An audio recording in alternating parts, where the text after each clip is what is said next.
Interviews: how to give the right impression.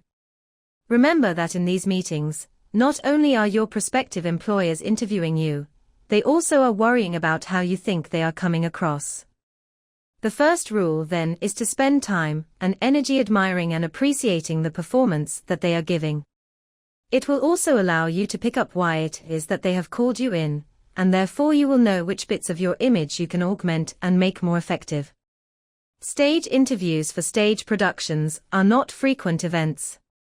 This refers to meetings that do not include either your reading of the script, or your getting up and presenting a prepared piece, which probably means that the director already knows you, either personally or by reputation. It can occasionally happen in the theater, and so you should be properly prepared. Obviously, the way you come across is paramount in such a situation. Also, the way you look now is important, for the director might have worked with or seen you in the past, and will want to know if you look like the same person he remembers.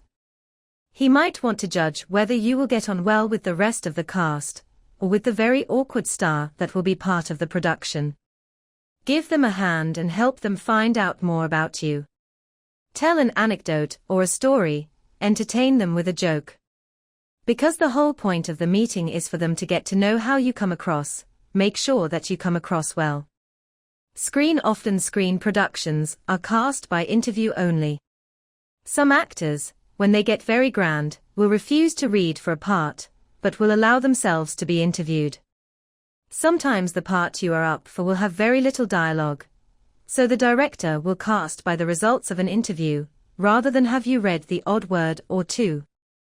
An interview, as opposed to an audition, will probably last longer, and you will be expected to talk about the work you have done. Maybe a few anecdotes will go down well, if they show your storytelling skills and comedic timing to an advantage. Try practicing your anecdotes in advance, remembering that overenthusiasm can be off-putting and boring, so just stick to what you do best.